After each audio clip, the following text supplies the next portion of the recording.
This is an ABC News special report. Now reporting, George Stephanopoulos. And we are coming on the air because President Obama has just met with his national security team. He's about to speak out on the Orlando massacre, his strategy to defeat ISIS, and the latest example of what he calls homegrown extremism. You are looking at FBI agents in Orlando scouring the grounds of the Pulse nightclub where the gunman took 49 lives early Sunday morning. They're looking for any more clues that might help them piece together how and why he carried out this deadly rampage. I am here with our chief investigative correspondent, Brian Ross. And Brian, a major new development, some evidence that the gunman may not have acted alone. That's right. A tight focus this morning on his wife, 30-year-old Noor Mateen, who apparently has admitted to the FBI that she helped him scout locations, that she drove around areas in Orlando, the Pulse nightclub, as well as properties owned by the Walt Disney Company.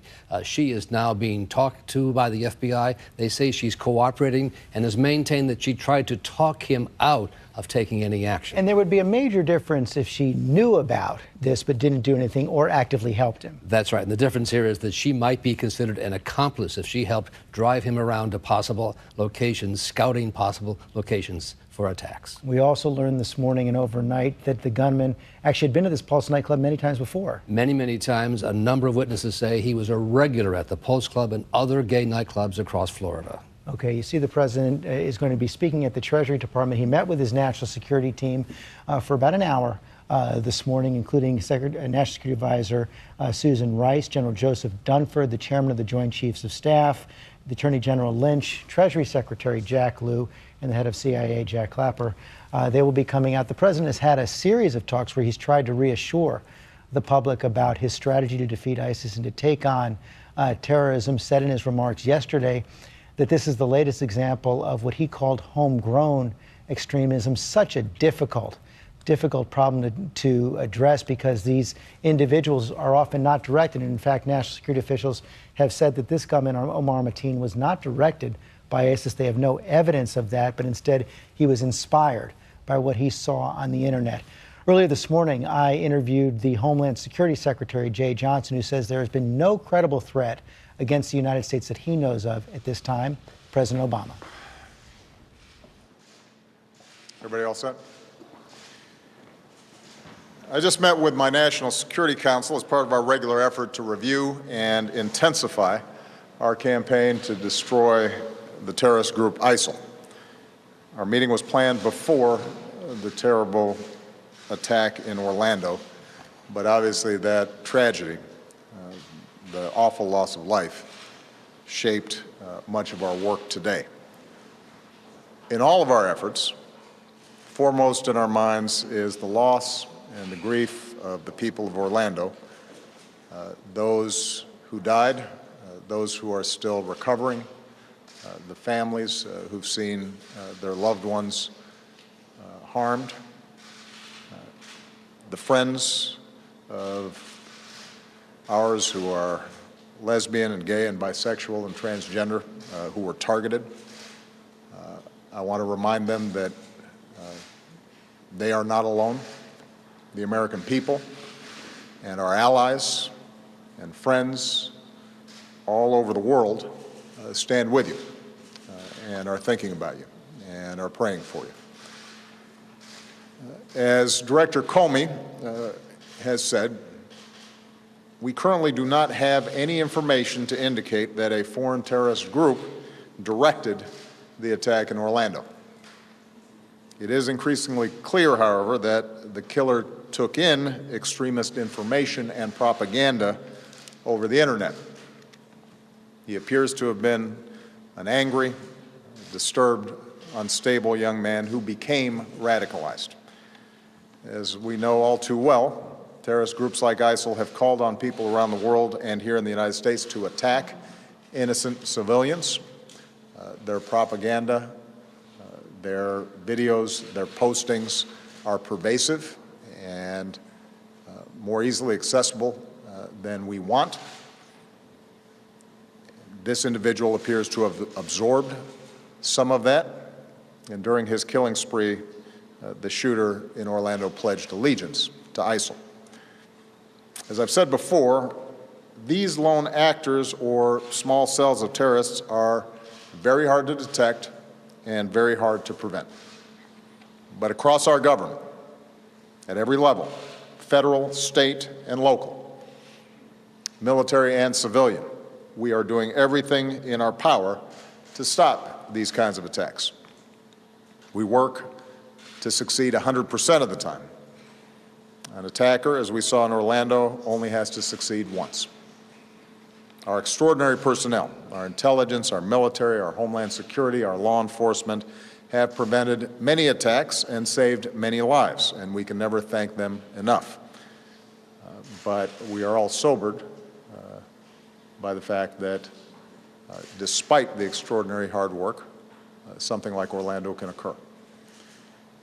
In our meeting today, Director Comey updated us on the investigation in Orlando.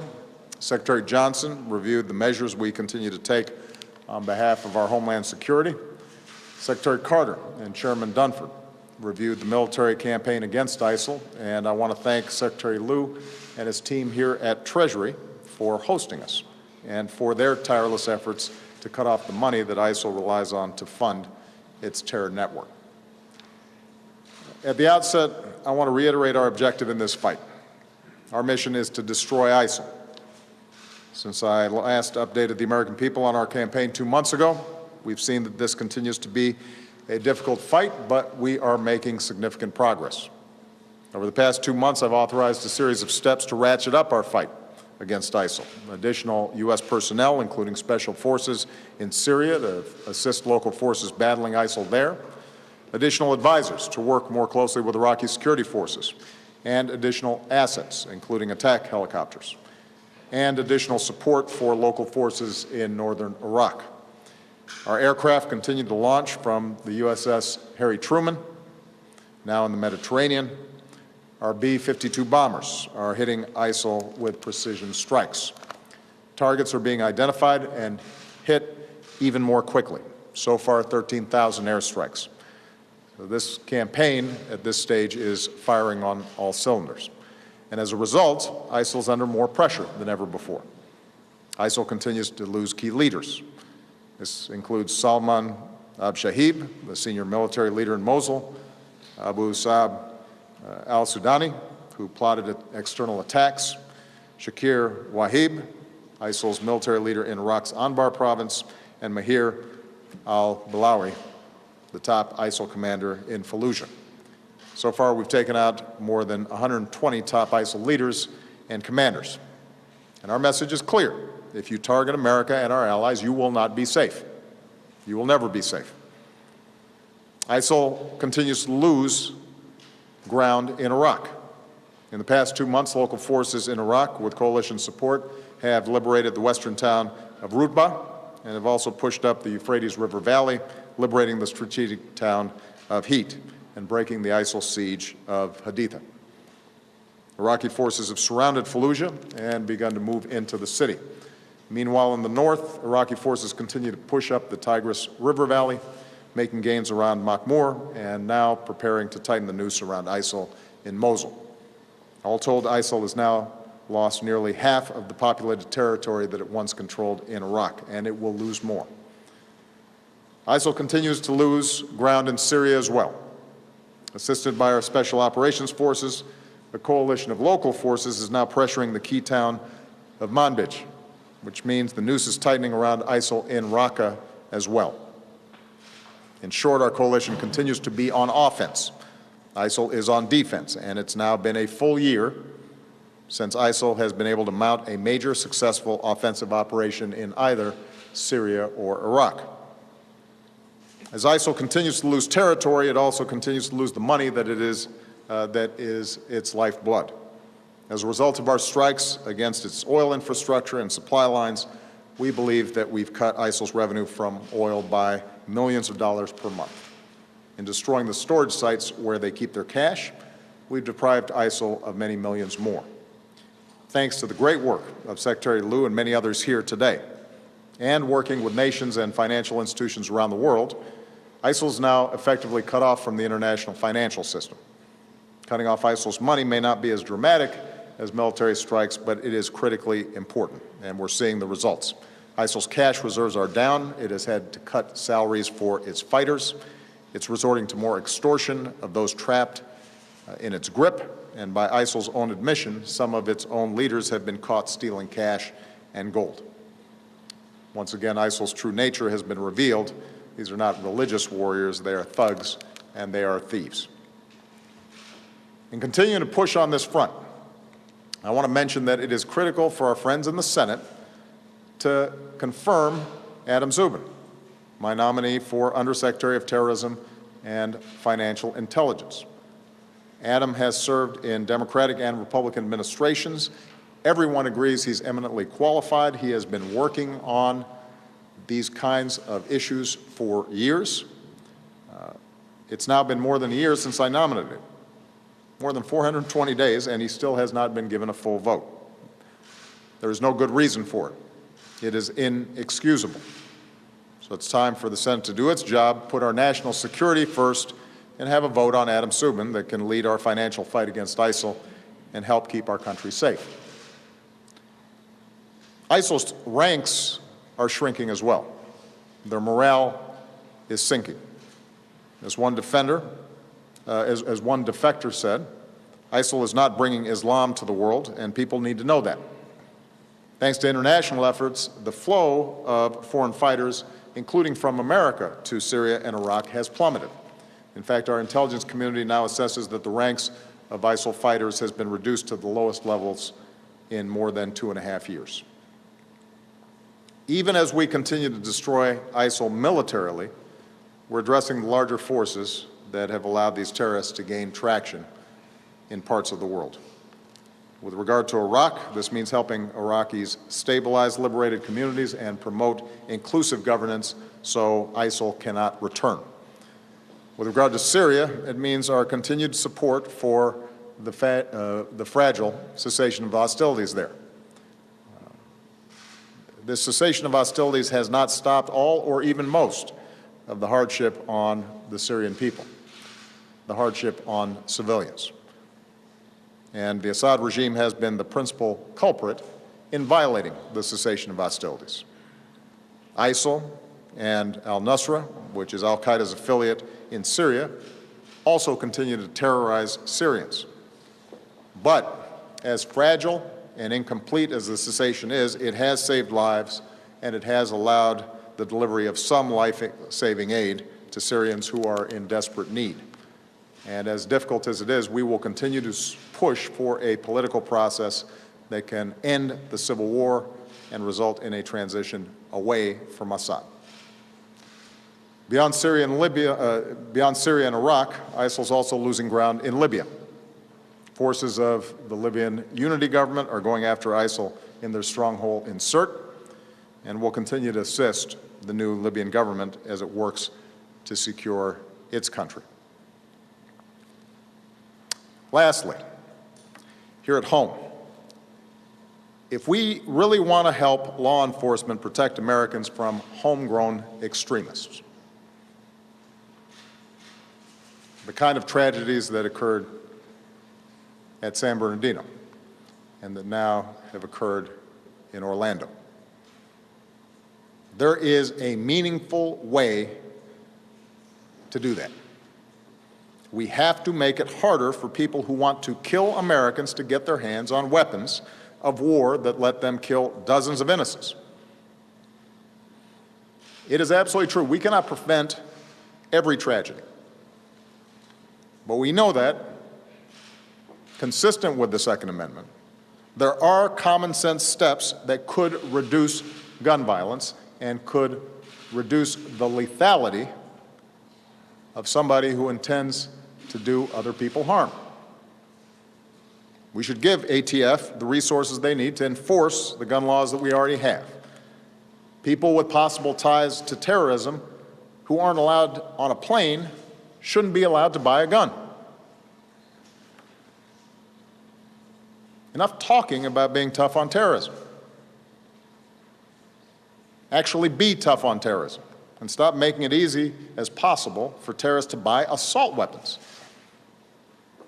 Reinstate the assault weapons ban. Make it harder for terrorists to use these weapons to kill us. Otherwise, despite extraordinary efforts across our government, by local law enforcement, by our intelligence agencies, by our military, despite all the sacrifices that folks make, these kinds of events are going to keep on happening. And the weapons are only going to get more powerful. And let me make a final point. For a while now, the main contribution of some of my friends on the other side of the aisle have made in the fight against ISIL is to criticize this administration and me for not using the phrase radical Islam. That's the key, they tell us. We can't beat ISIL unless we call them radical Islamists. What exactly would using this label accomplish? What exactly would it change? Would it make ISIL less committed to trying to kill Americans? Would it bring in more allies? Is there a military strategy that is served by this?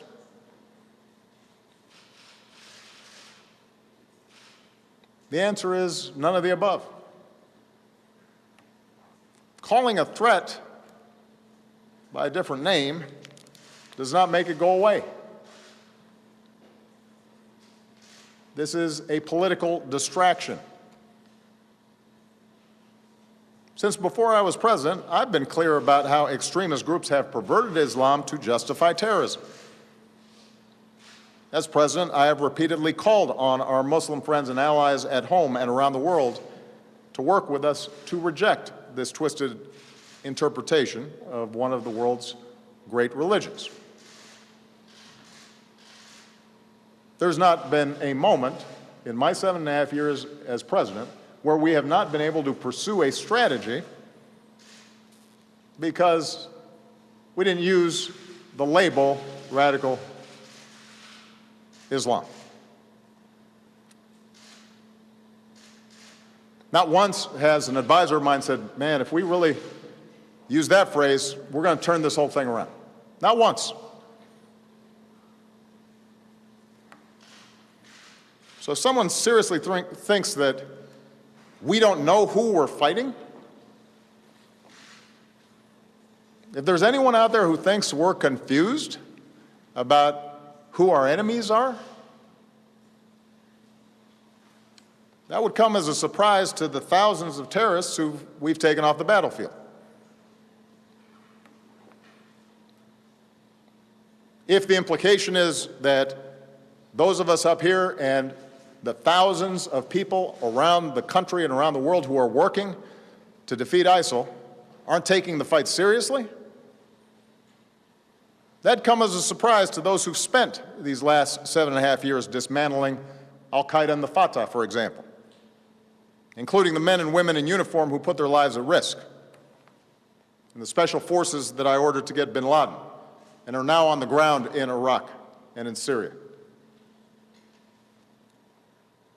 They know full well who the enemy is. So do the intelligence and law enforcement officers who spend countless hours disrupting plots and protecting all Americans, including politicians who tweet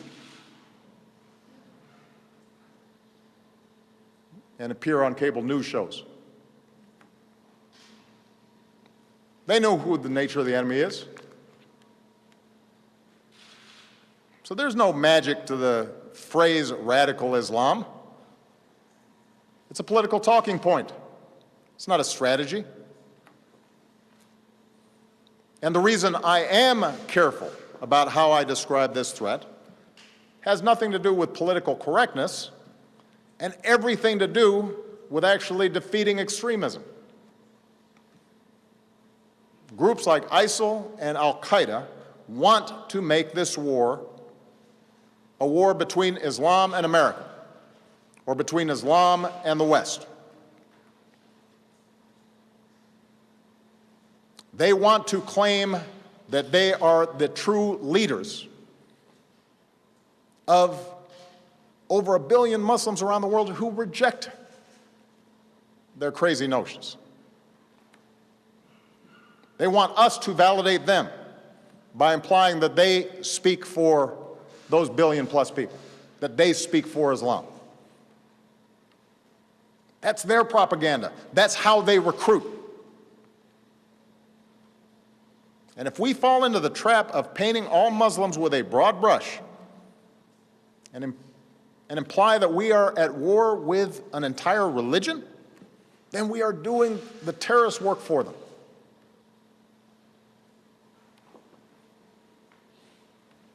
Now, up until this point, this argument about labels has mostly just been partisan rhetoric. And sadly, we've all become accustomed to that kind of partisanship, even when it involves the fight against these extremist groups. And that kind of yapping has not prevented folks across government from doing their jobs, from sacrificing and working really hard to protect the American people. But we are now seeing how dangerous this kind of mindset and this kind of thinking can be. We're starting to see where this kind of rhetoric and loose talk and sloppiness about who exactly we're fighting, where this can lead us. We now have proposals from the presumptive Republican nominee for President of the United States to bar all Muslims from emigrating to America. We hear language that singles out immigrants and suggests entire religious communities are complicit in violence. Where does this stop? The Orlando killer, one of the San Bernardino killers, the Fort Hood killer, they were all U.S. citizens. Are we going to start treating all Muslim Americans differently? Are we going to start subjecting them to special surveillance? Are we going to start discriminating against them because of their faith? We've heard these suggestions during the course of this campaign. Do Republican officials actually agree with this?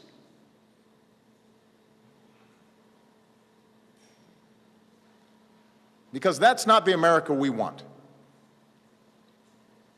It doesn't reflect our democratic ideals. It won't make us more safe, it will make us less safe, fueling ISIL's notion that the West hates Muslims, making young Muslims in this country and around the world feel like no matter what they do, they're going to be under suspicion and under attack.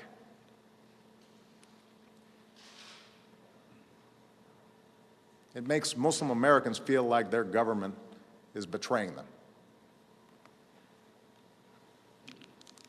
It betrays the very values America stands for. We've gone through moments in our history before when we acted out of fear, and we came to regret it.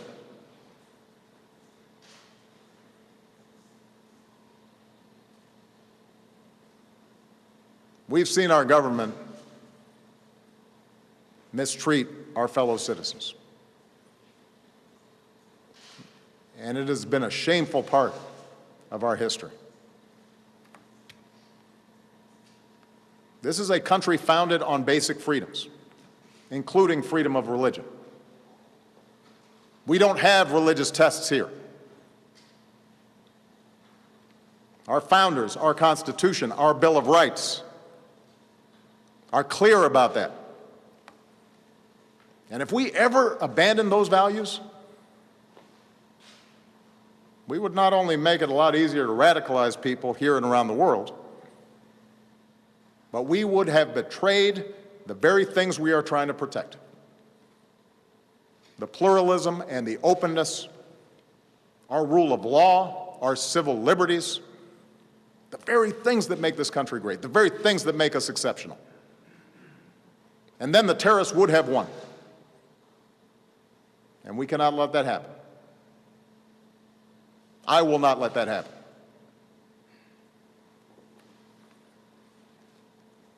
You know, 2 weeks ago I was at the commencement ceremony at the Air Force Academy. And it could not have been more inspiring to see these young people stepping up, dedicated to serve and protect this country. And part of what was inspiring was the incredible diversity of these cadets.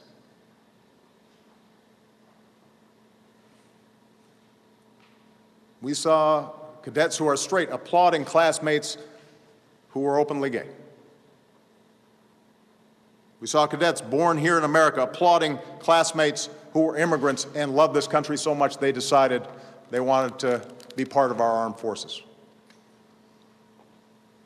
We saw cadets and families of all religions applaud cadets who are proud, patriotic Muslim Americans, serving their country in uniform, ready to lay their lives on the line to protect you and to protect me. We saw male cadets applauding for female classmates who can now serve in combat positions. That's the American military. That's America. One team, one nation. Those are the values that ISIL's trying to destroy. And we shouldn't help them do it. Our diversity and our respect for one another, our drawing on the talents of everybody in this country, our making sure that we are treating everybody fairly, that we're not judging people on the basis of what faith they are, or what race they are, or what ethnicity they are, or what their sexual orientation is.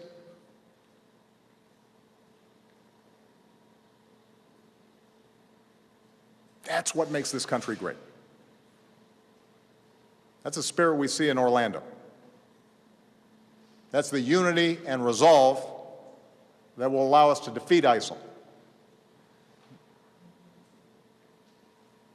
That's what will preserve our values and our ideals that define us as Americans.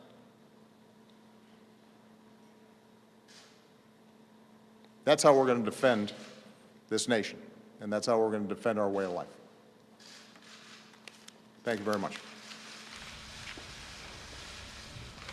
Two speeches in one from President Obama over these last 21 minutes at the Treasury Department. After meeting with his national security team, the president began by talking about what happened in Orlando, what we know now about the gunman, what he's doing overseas to defeat ISIS, and then about halfway in, a pretty dramatic shift in tone and intensity. And even though the president never used the name Donald Trump, the rest of the speech was a direct attack on him and his ideas, taking on the idea that the president had not been speaking about radical Islamic terrorism. Donald Trump put out a tweet yesterday saying, is President Obama going to finally mention the words radical Islamic terrorism? If he doesn't, he should immediately resign in disgrace. Donald Trump yesterday also questioning the president's competitive zeal in taking on ISIS, and you heard the president's answer over the last 10 minutes, talking about politicians who tweet, taking on yapping rhetoric and loose talk, and saying all that is making it more dangerous for America right now. Pretty dramatic, John Carl, our White House correspondent, pretty dramatic comments from the president right there. His message to Donald Trump, bring it on. Wow, George, that was as impassioned as I have seen the president on this issue, taking Trump on, taking him on directly, saying that his ideas betray the very values that we stand for. And it was, no, he didn't mention his name, but it's clear we knew exactly who he was talking about. You mentioned the reference to politicians who tweet, specifically mentioning the idea that Trump has put forth of a temporary ban on Muslims coming to the United States, taking those on directly, calling those ideas anti-American. This was the president. I tell you, George, I have seen Republicans, even before Trump, over and over again, taunt him, try to say, why won't he say the words radical Islamic terrorism? Why won't he even utter the words? Well, he said the words several times in that speech, and he also explained why he doesn't talk about radical Islam. And John, the president pretty clearly they're also trying to drive a wedge between Mr. Trump and other Republican leaders, calling him out on this Trump proposal on the temporary ban on Muslim immigration in the United States, knowing that House leaders like the Speaker of the House, Paul Ryan, oppose that. Yeah, directly challenging those leaders, is this what you stand for? And in making this argument about radical Islam and Trump's proposals, he said that this plays exactly into what ISIS and what the extremists want, which is a religious war between Islam and the United States. And he says this is why he doesn't fall into that, why he doesn't use that term, why he doesn't move in that direction. But this was both a direct attack on Donald Trump and a challenge to Republican leaders to repudiate what Trump has said. And Brian Ross here with me in the studio. The president also laying out exactly what has been done overseas, the progress that he says has been made in Iraq and Syria against ISIL. That's right, George, describing a military strategy with 13,000 airstrikes going faster and sooner against targets and killing 120 top commanders of ISIS over the last few months. He says that is degrading them and causing them to lose much of their occupied territory inside Iraq. Okay, Brian Ross, John Carl, thanks very much. And you'll have much more tonight on World News Tonight with David Muir. We're going to be monitoring to see if Mr. Trump does respond to this speech, and you can get the latest anytime on abcnews.com. I'm George Stephanopoulos in New York. Have a good day. This has been a special report from ABC News.